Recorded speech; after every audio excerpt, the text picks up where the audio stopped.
have to make a decision to act decisively to stop Iran? Not much. We're running out of time. I can't tell you if it's a period of months or a few years. It's certainly no more than a few years.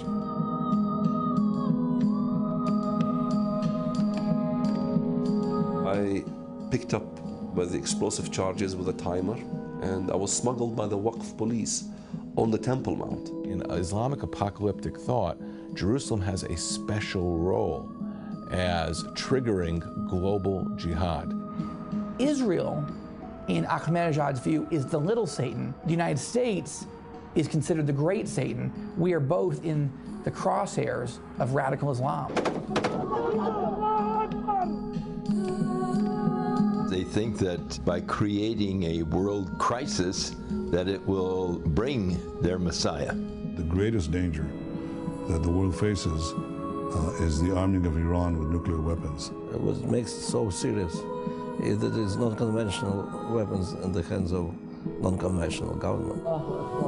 When they decide to go down against Israel, that'll be the biggest mistake they've ever made, because Israel has one thing that they don't have: God. We're telling about a much worse time than 9/11.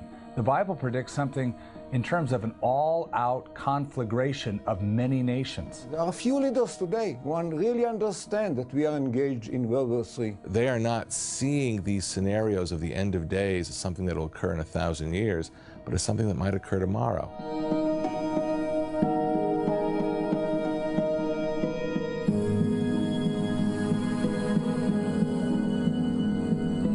We were certainly blindsided by 9/11, and the question is, are we going to be blindsided by events that are coming?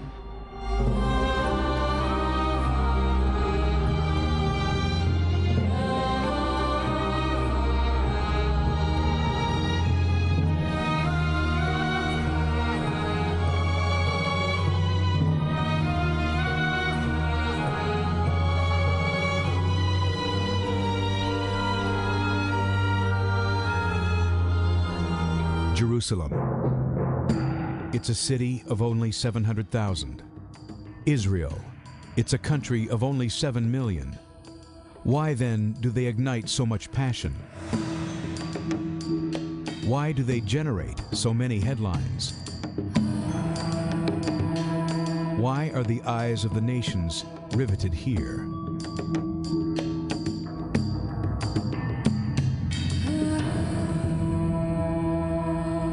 We'll explain the momentous events shaking our world and shaping our future. Israel is the epicenter of the world. Jerusalem is the epicenter of Israel. And the Temple Mount is the epicenter of Jerusalem. The epicenter is really the Temple Mount. And who's going to own that Temple Mount? Is it true that Shiite Muslim leaders believe the end is near? Do they really believe the way to hasten the coming of the Islamic Messiah is to annihilate the United States and Israel?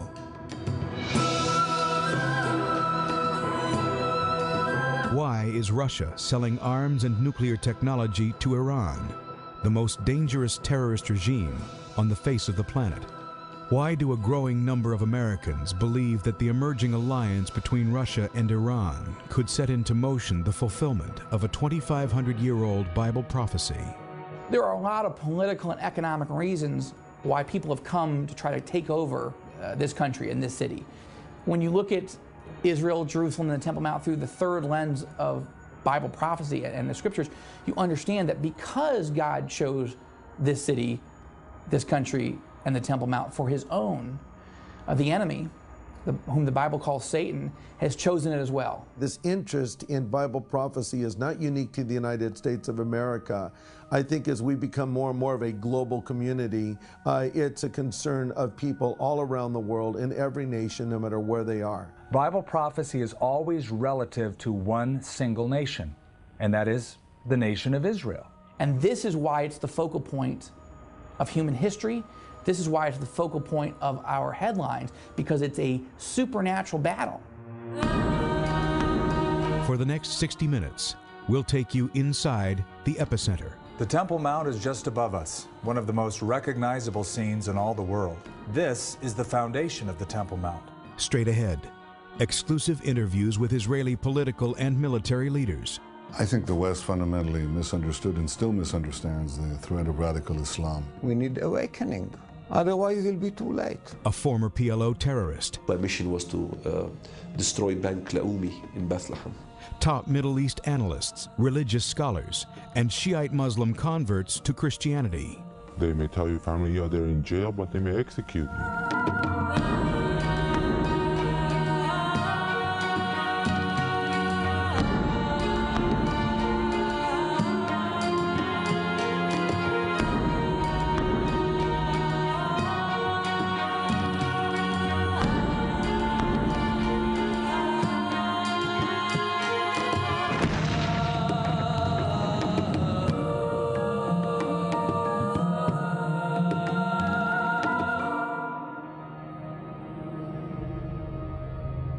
The Jews refer to this spot as Har Habayit, the mountain of the house, and it's because the house of the Lord, the temple, stood here.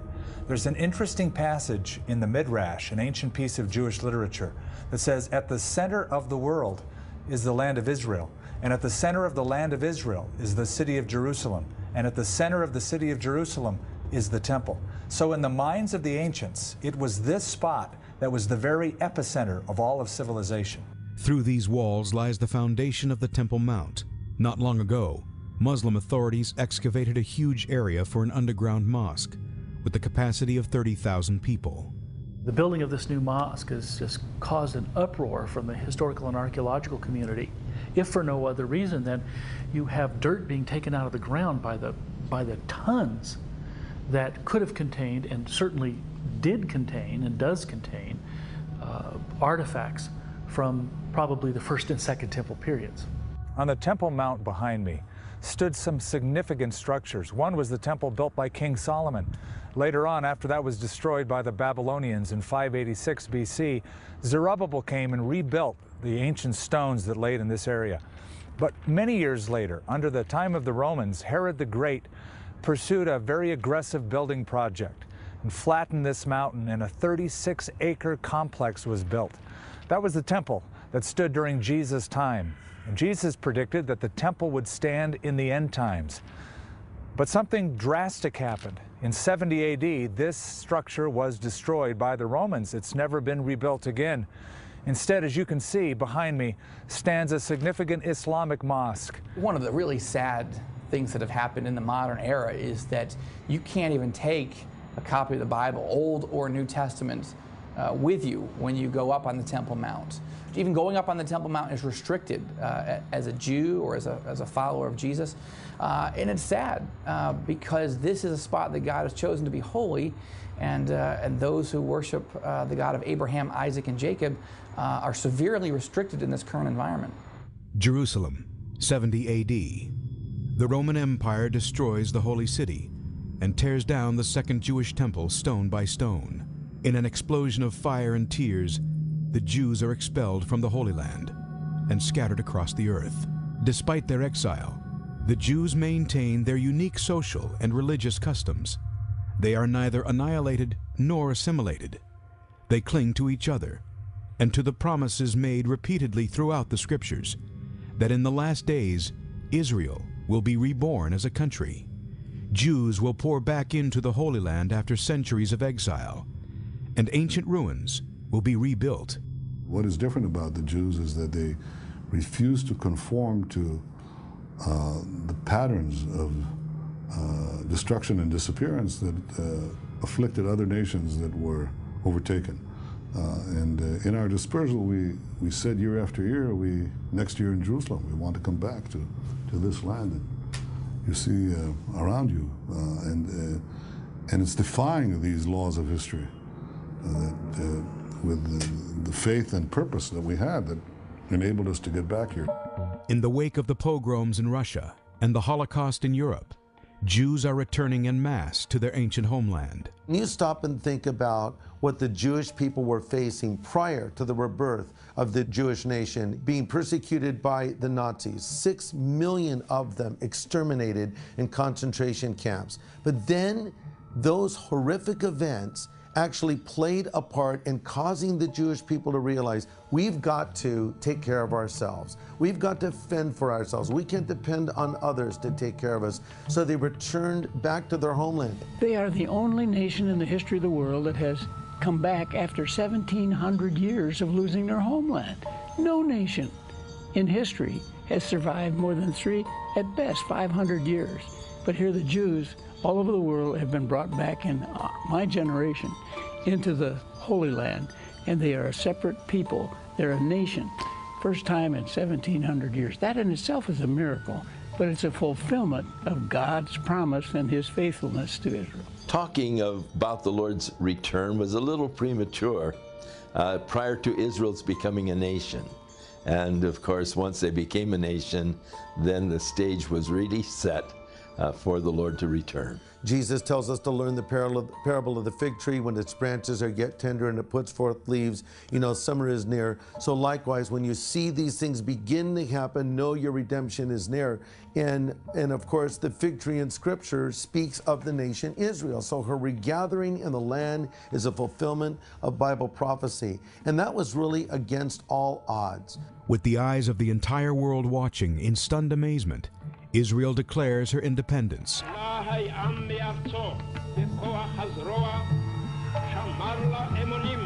For the first time in more than 2,000 years, the Jewish people are once again a sovereign nation.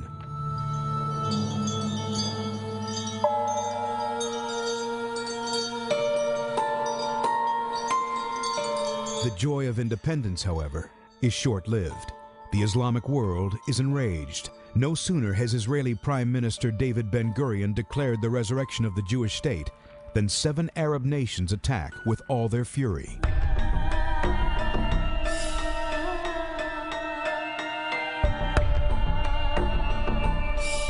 Overnight, 800,000 Jews find themselves at war with 50 million Arabs. The fledgling Israeli army has not a single tank. Their enemies have 2,000. Yet amazingly, Israel not only wins their war of independence, but succeeds in establishing herself as the only democracy in the modern Middle East.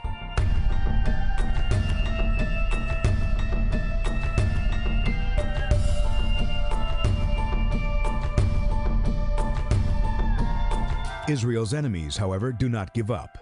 Instead, they regroup, rebuild, rearm, until they're ready to strike again. The leaders of the Arab world vow to throw the Jews into the sea. The Soviet Union sells the Arab powers $2 billion worth of arms, tanks, and fighter jets. Soviet military advisors flood the region, training Arab forces, and even designing a strategy to destroy Israel. June 1967. Surrounded by Soviet armed enemies and on the brink of another Holocaust, Israel strikes hard, fast, and without warning.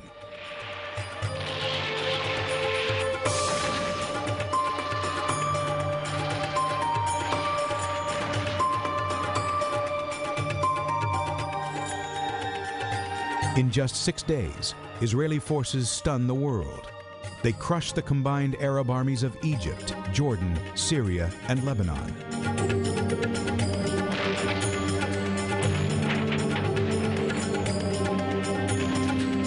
They quadruple their land, capturing the Sinai Peninsula, the West Bank, the Gaza Strip, and the Golan Heights.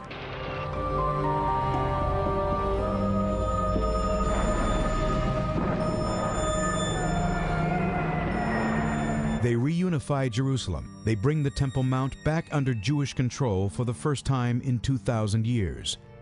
Some call it a triumph of Zionism, a tribute to the skill and cunning of the Israeli Defense Forces. Others call it a miraculous victory, the fulfillment of biblical prophecy.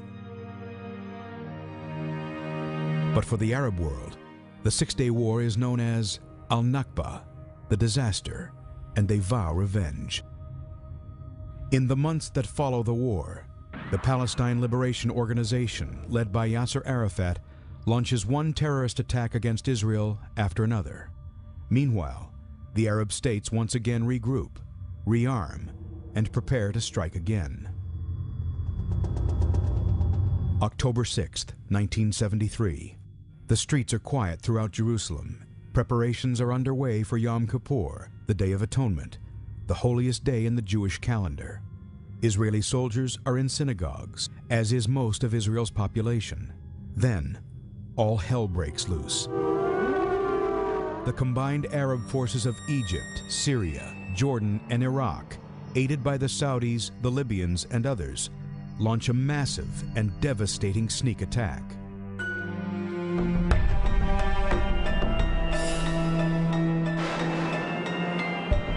In the first week of the war, the Arab coalition makes stunning gains.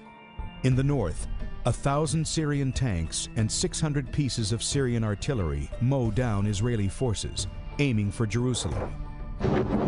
While in the south, some 400 Egyptian tanks cross the Suez Canal, wipe out Israel's forward defenses, and race across the Sinai Desert, also hoping to recapture the Holy City.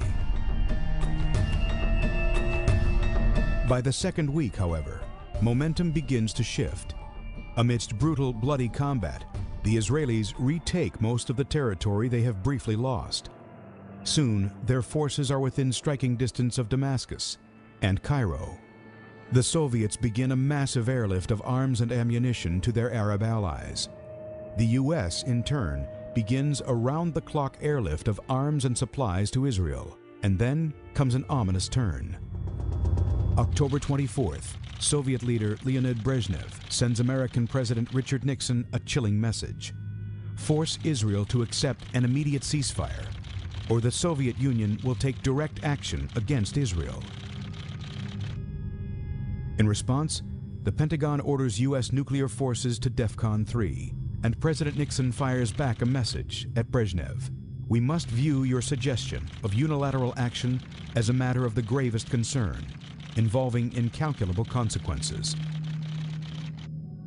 Faced with the prospect of a global thermonuclear war with the U.S., the Soviets finally back off. The Israelis agree to a ceasefire. The world steps back from the brink of disaster. Once again, Israel has miraculously survived. Since 1948, the eyes of the world have been riveted on the epicenter throughout one spasm of violence after another. Sadly, the history of the Middle East, both ancient and modern, is one of wars and rumors of wars. And now, a new crisis is brewing.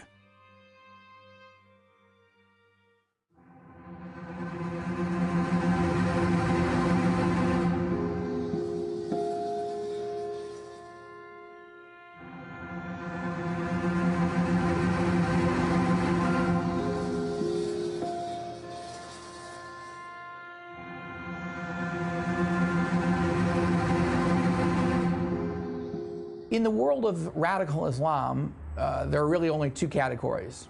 True followers of Allah who are committed to jihad, to a holy war, and there are the infidels, namely Jews and Christians, but they can also include Muslims who are not committed as devoutly to jihad as the jihadists think they should be. In Islam as a dogma, the idea of salvation, there is only one way that you can assure yourself to go to paradise. It's not like the Christian dogma in which you believe in the death of one, Christ.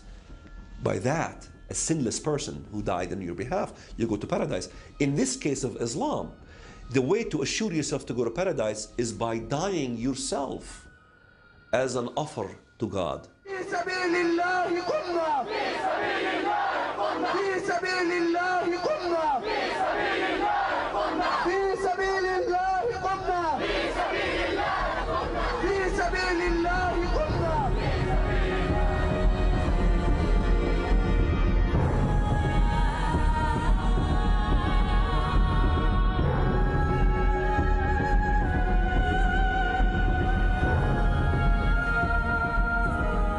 I was recruited by Mahmoud al-Mughrabi, whose relative was Dalal al-Mughrabi. She was a proud suicide martyr, if you will, who killed 36 Israelis in a bus operation.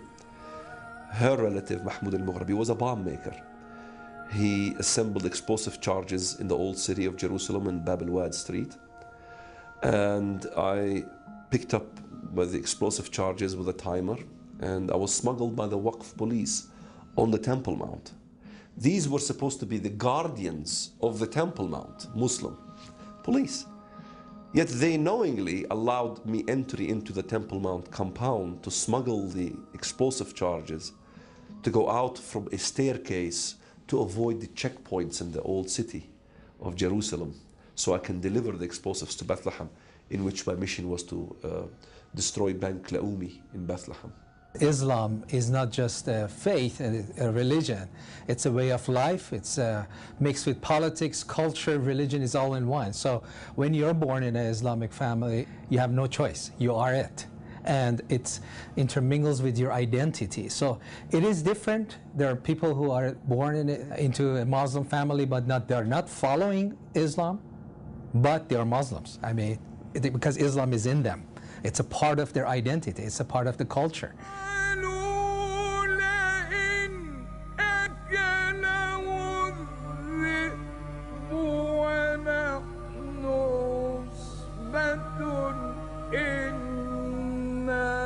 If you study the Quran and Mohammedanism and study the Bible, you realize that he didn't get very many original ideas. I know they were satanically inspired, but they have all kinds of imitations of the Bible. Muhammad presented himself to the Jews as their Messiah, and that he was the promised Messiah, and they rejected him. And so then he presented himself to the Christians as the second coming of Jesus Christ, and they rejected him. And so he then turned both against the Jews and the Christians, and of course there has been that kind of desire to destroy Judaism and Christianity by the Muslims ever since. A Muslim always is worried about his relationship with God. There's no peace. They're afraid of God.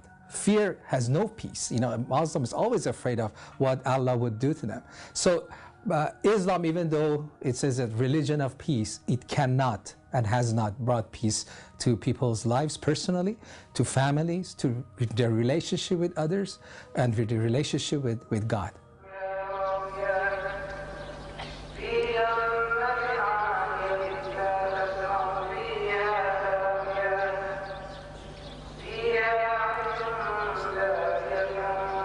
The eschatological teaching in the Islamic Studies department focused so much on the Jews gathering in Israel, and the surrounding nations, the Muslims, will attack them, and then the trees will cry out and the stones will cry out, there is a Jew hiding behind me, come, a Muslim, come and kill him. That's a well-known thing in all our schools that we learn. What's driving Iranian foreign policy right now is a belief, a strong belief, particularly among the leadership in Iran, that the Islamic Messiah is coming. Mahmoud Ahmadinejad believes that the 12th Imam, or the hidden Imam, is imminent. He has been telling people that he believes the end of the world is just 2 or 3 years away, that the way to hasten the coming of this Mahdi, or this Messiah, this 12th Imam, is to annihilate Israel and the United States. And he has been rallying his forces, his public, to get ready for the coming of the Messiah.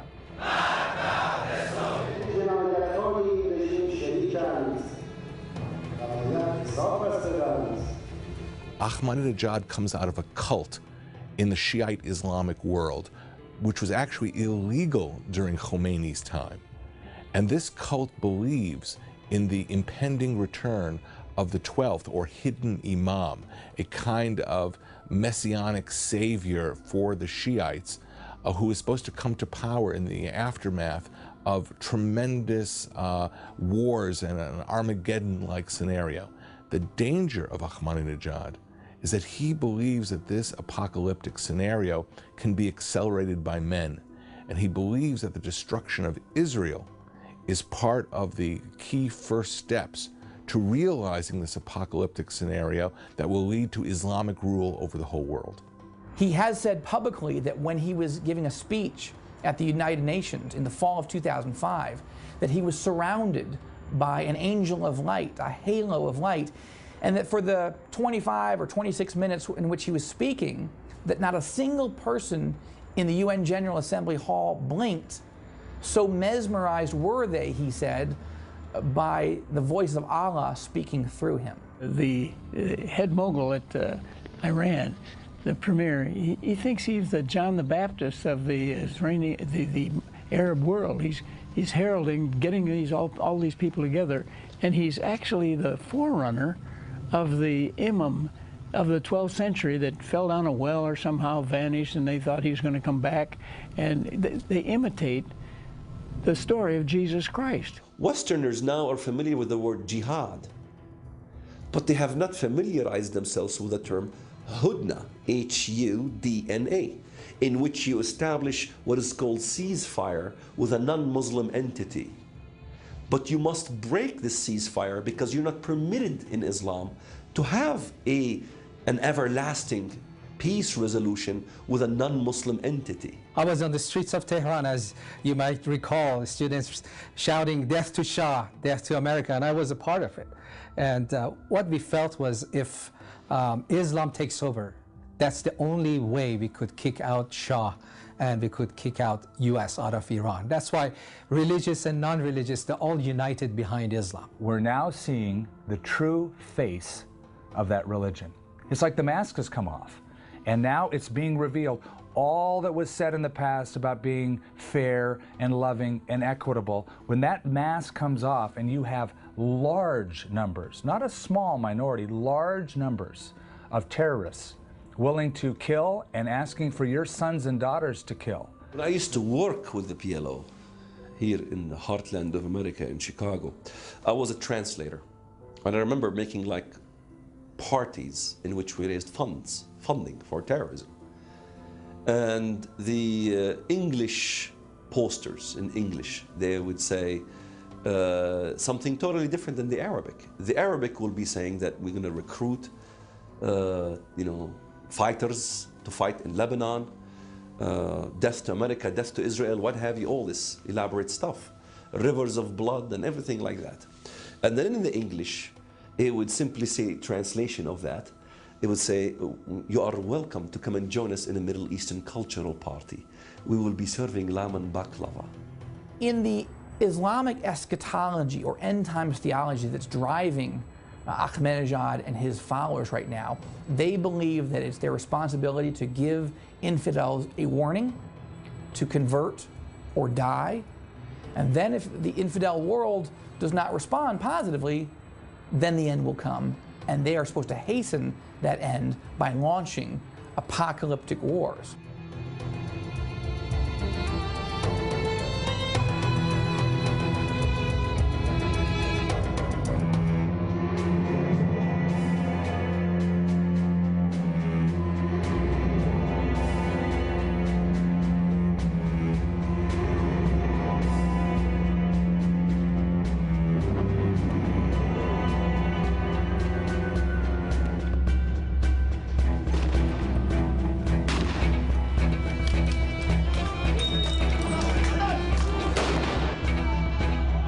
Have that crazy ideology in charge of a country that is developing atomic weapons is unbelievably dangerous, and it should stop. Everything else is secondary to this.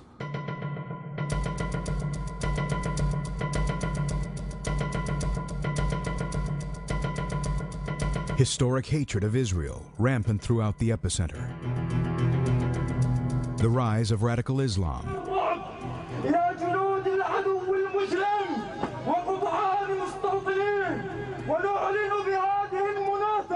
An Iranian regime convinced that the end is near and feverishly trying to build, buy, or steal nuclear weapons.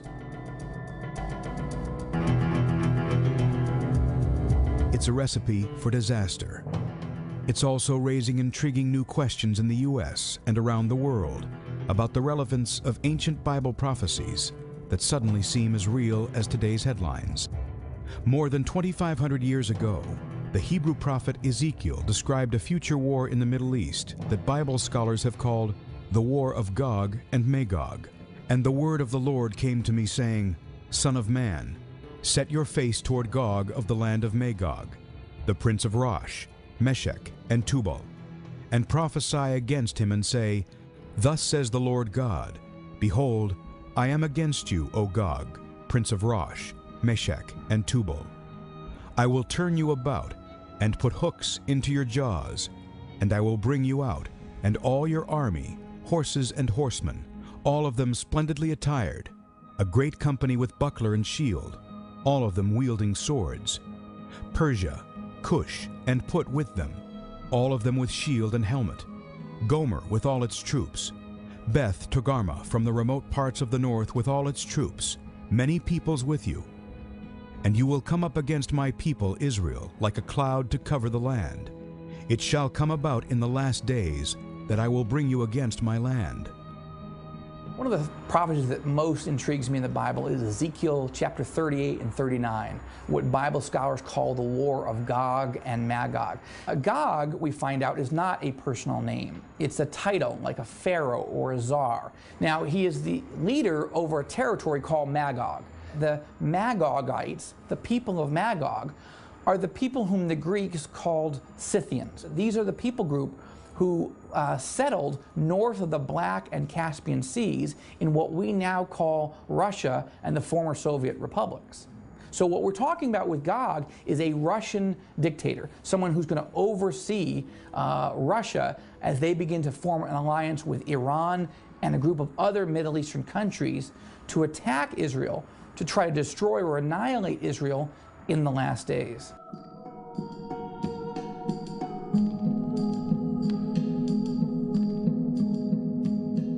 When you look at events in the Middle East through a third lens of Bible prophecy, sometimes dots begin to connect and you can begin to anticipate what's coming. I think it's interesting that after Rosh is referred to, which can be almost indisputably proven to be Russia, then you have the Persia. Well, in 1930 is when they changed the name to Iran. It had been Persia up until that time, so we're still talking about the same place. In the 2,500 years since Ezekiel wrote the prophecy, Russia and Iran have never had a military alliance of anything like what's developing now. They have been close allies for some time. They have funded their weaponry. They have backed some of their policies. They have built reactors for them or are in the process of building reactors for them, nuclear reactors. So there is an alliance that certainly could trigger a movement. I really believe that we are on the very verge of Ezekiel 38 being fulfilled and 39. I think that the alignment of the nations right now, Russia's support of Iran and of the other Muslim nations that are listed as the aggressors against Israel in chapter 38, it surely is all, the stage is set and the nations are in place. The countries are aligning. Russia is one of the best friends of the Arab world right now. They used to be enemies, but now they're making friends because they've got a common interest. They want world domination. I guess the Russians have made them think they can trust them, and the Arabs think that they have convinced the Russians that they can trust them, but I wouldn't trust either one of them. But it's going to be interesting to see how these two get together and go down against Israel, and then the world abandons Israel, and only God can save them. There is a tension this world is feeling, an exasperation. We have tried everything possible, especially in the last generation, to see peace occur in the Middle East, to solve this Israeli-Palestinian issue. And we have not gotten any further down the road in terms of peace. In fact, I would say we've lost ground. And there comes a point when nations, when governments, when organizations who have tried and spent money and lives have been lost in the process finally give up. And they look for an expedient solution, not always the best solution. They're willing to try or do anything. And some nations, unfortunately, in the mix, are talking about a nuclear solution. While they may or may not believe in the biblical war of Gog and Magog, even leading Middle East experts recognize the danger of the alliance that is now forming between Russia and Iran, an alliance that is forming for the first time in the 2,500 years since Ezekiel wrote his prophecy. When you look at the whole development of the Iranian missile program, their procurement of cruise missiles from the Ukraine, it is clear that Iran is looking far beyond Israel and far beyond Tel Aviv. Their aim is the West as a whole. They want to concentrate on completing their nuclear program, because once they have that, then they could threaten the West in ways that are unimaginable today. They could take over the Persian Gulf on all its sides and take control of the oil reserves of the world, most of them. They could topple Saudi Arabia and Jordan in short order. And of course Iraq. All your internal debates in America on Iraq would be irrelevant, because a nuclear-armed Iran would subordinate Iraq in 2 seconds. The Russian interest, to my mind, is first of all to become back a player in the superpower games, to become superpower.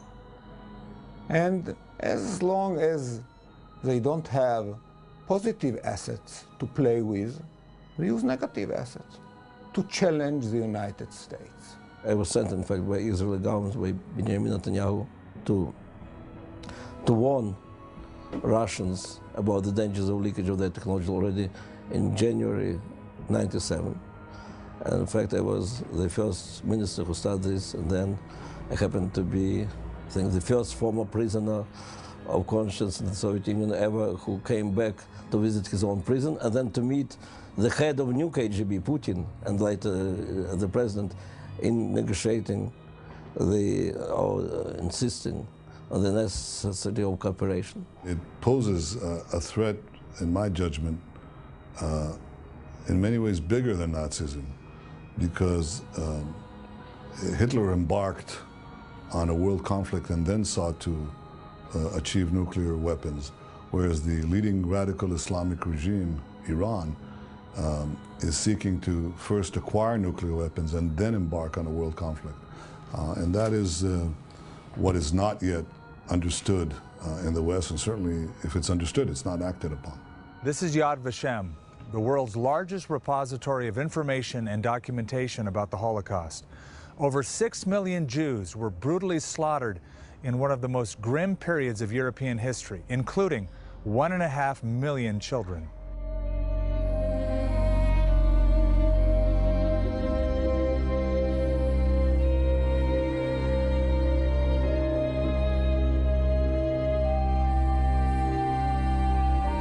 Before and during World War II, Jews throughout Europe were the target of merciless state-sponsored persecution. In 1933, 9 million Jews lived in 21 European countries. By 1945, 2 out of 3 European Jews had been murdered. When the smoke finally cleared, the terrible truth came out. The Holocaust brought about the extermination of 1/3 of the worldwide Jewish population at the time. Following the German invasion of the Soviet Union in 1941, mobile killing units following the German army began shooting massive numbers of Jews on the outskirts of conquered cities and towns. Seeking more efficient means to accomplish their obsession, the Nazis created a private and organized method of killing huge numbers of Jewish civilians. Extermination centers were established in Poland. Millions died in the ghettos and concentration camps through starvation, execution, brutality, and disease.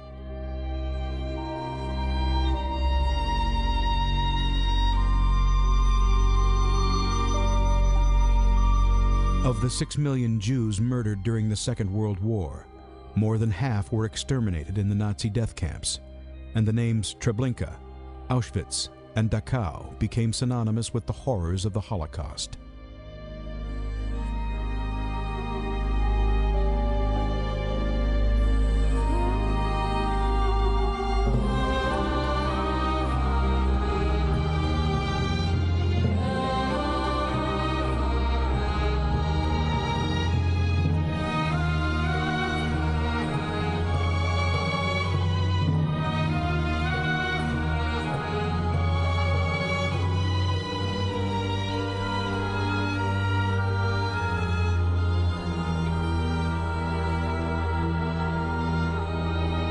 More than 60 years have passed since the Holocaust took place. Millions of pieces of evidence, documents, and photographs have been collected and are on display for all to see. It's difficult to believe, but there are still some who doubt or even deny that the Holocaust even took place. One of the ironies of the rhetoric of Ahmadinejad is, on the one hand, he denies the Holocaust, and yet he seems to be calling for yet another Holocaust in order to trigger the return of the lost Imam. Should he develop or buy nuclear weapons and match them with the high-speed missiles that he currently has, Ahmadinejad could do in 6 minutes what it took Adolf Hitler 6 years to do, and that is to kill 6 million Jews. And that is not his ultimate objective. He has said he wants to wipe Israel off the face of the map, but he's also called on the Muslim world to envision a world without the United States. And he said, is this possible? A world without America and without Zionism? And he said, yes, it is, when our holy hatred strikes like a wave.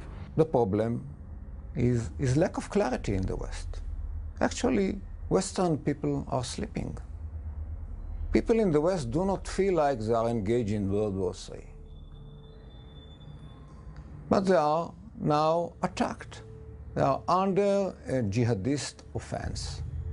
Only few leaders understand it. And we need to wake up. We need awakening. Otherwise, it will be too late.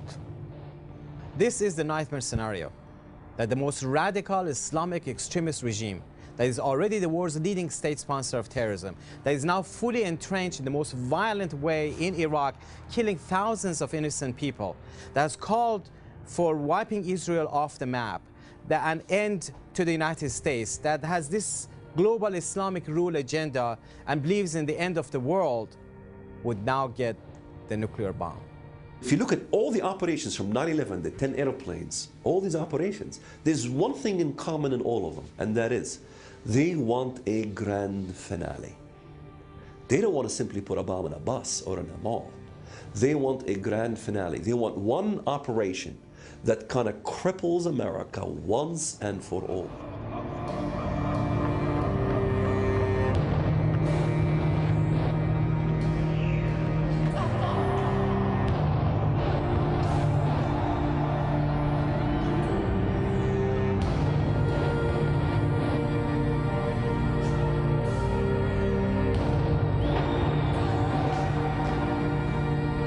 As horrible as 9/11 was, experts tell me their nightmare scenario is for a single 10-kiloton nuclear bomb to be detonated right here in Washington, right by the White House, which could kill 300,000 people in a matter of minutes and destroy everything within a half mile of where I'm standing.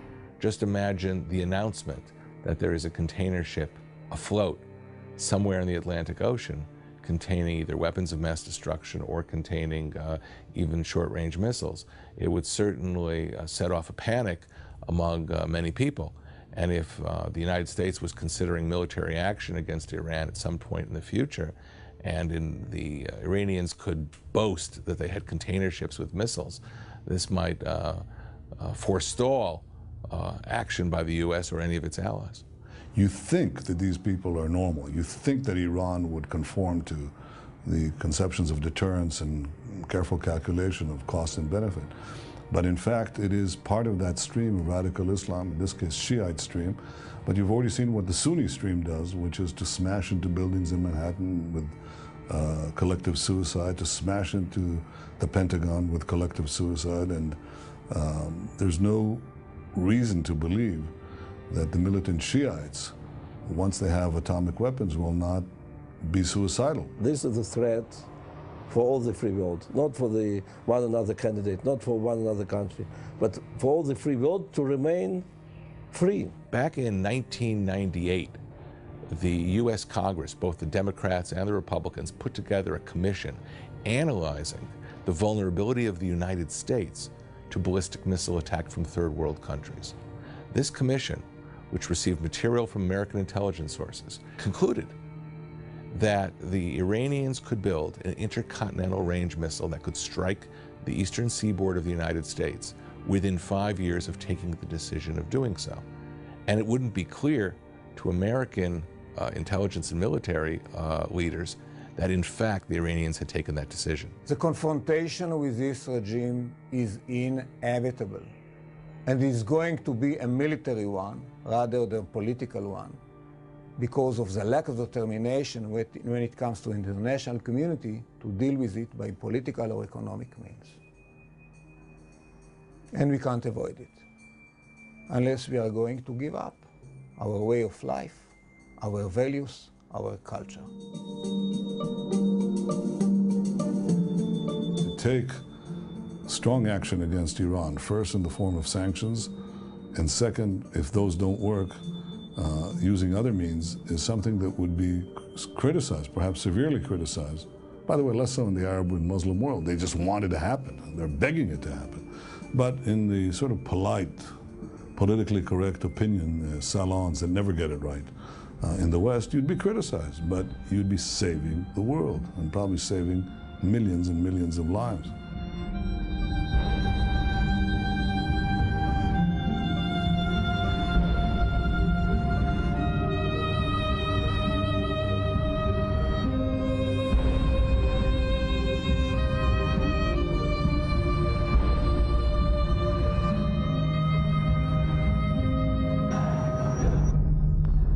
Israel, in Ahmadinejad's view, is the little Satan. The United States is considered the great Satan. We are both in the crosshairs of radical Islam.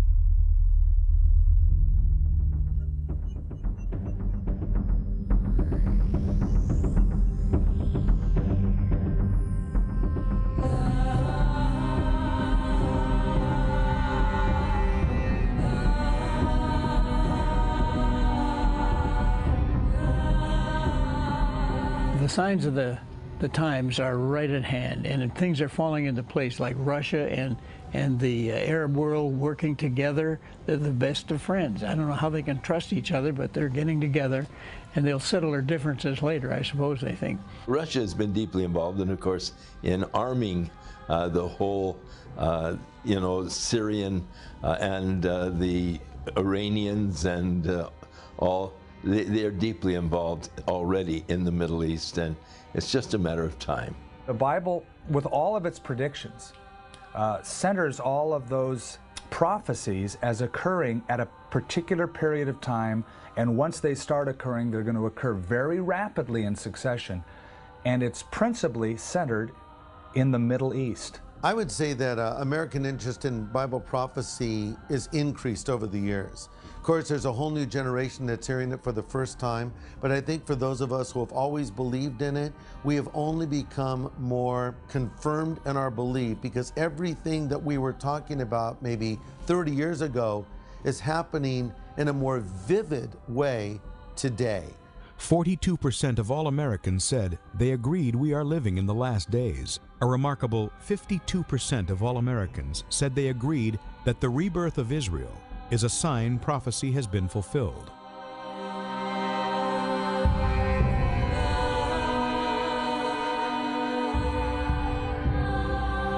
I think we'd be looking for a coalition of forces led by Russia and Iran to begin to surround Israel and move their forces to try to destroy Israel. Russia is supplying them. They're making the Iranians and not just the Iranians, the other Arab countries around there are falling into place, and they're making them dependent on Russia. Russia's tanks, Russia's airplanes, Russia's equipment, and that's what Russia has to offer them. You'd be watching for a czar to rise in Russia, a dictator who begins building a military alliance with Iran.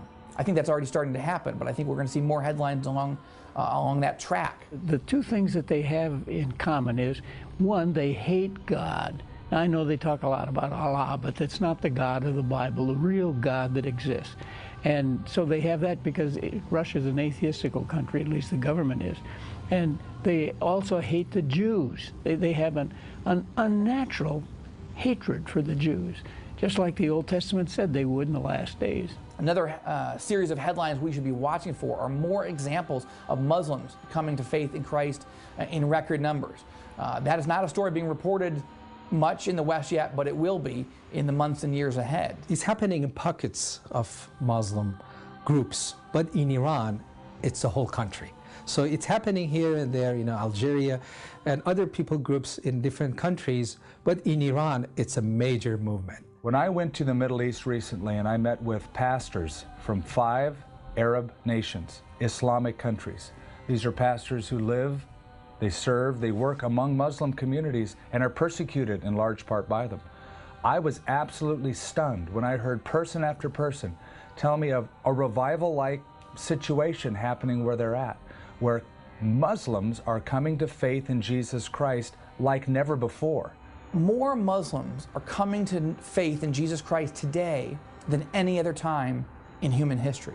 It's really an extraordinary story. I think a revolution is occurring throughout the Muslim world.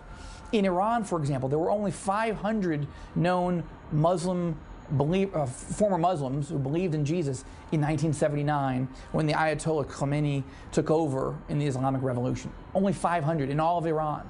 Today, the Iranian pastors that I've interviewed say there are well over 1 million believers in the country now, and they're just coming to Christ in droves. Our television broadcast has had so much effect that has made the government alarmed. So it's under TV broadcast, and the legislature, they have brought it up that this Christian television, we have to do something about it, and they have done. They have made owning a satellite dish illegal, and yeah, it is illegal to own a satellite dish in Iran. So, but they cannot stop it. What God has started, they cannot stop it. There's a lot of people in Iran that want to convert to Christianity, but they're afraid. They're afraid that their friends or families or somebody they know that what they're trying to do is going to tell on them to the government. I just want everyone to know that there is hope, and that emptiness can just go away. You don't have to pay for it. It's free, and you can only find it through Christ. Just like I found it through Christ, and how my life just changed so much. I am hearing that other people, Iranians especially, are getting visions about Jesus. So yeah, please pray for Iranians. I'm sorry.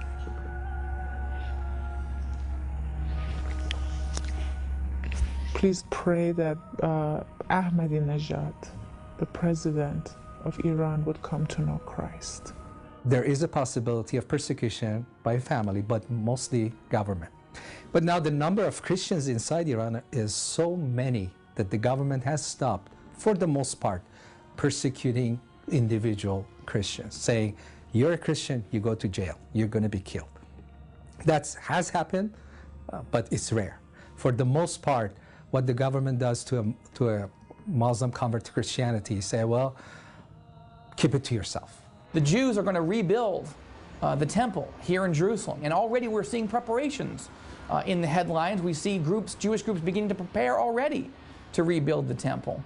For years now, there's been a movement associated with what's called the Temple Institute to build the laver, the menorah, other table of showbread, other kinds of furniture and furnishings associated with the temple.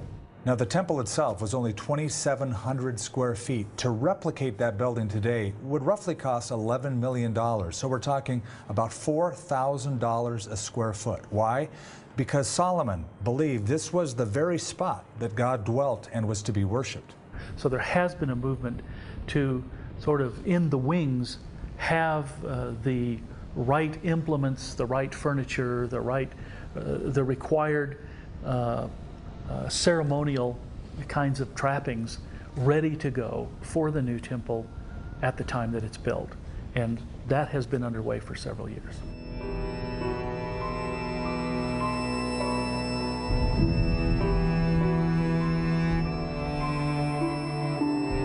I think the most dramatic headline that we're likely to see in our lifetime is that when this Russian-Iranian alliance comes to destroy Israel, that God supernaturally intervenes to protect Israel. You'll have all this hopelessness seen in the homes by TV of the Israelis, and then all of a sudden God gives them victory. Not through might nor by power, but by His Spirit. He will give them a victory. With pestilence and with blood, I will enter into judgment with him, and I will rain on him and on his troops, and on the many peoples who are with him, a torrential rain with hailstones, fire, and brimstone. I will magnify myself, sanctify myself, and make myself known in the sight of many nations, and they will know that I am the Lord. That will be the most exciting event in the history of the world, when Almighty God shows He's really in charge. He's going to bear His arm and prove to all the atheists and the skeptics that deny His existence that He really exists. You will not find the EU, you will not find the UN, you will not find the US.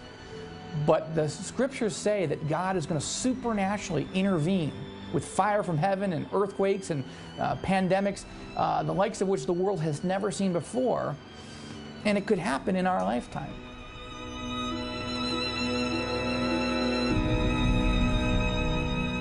Meanwhile, inside the epicenter, the pressure is building and the clock is ticking.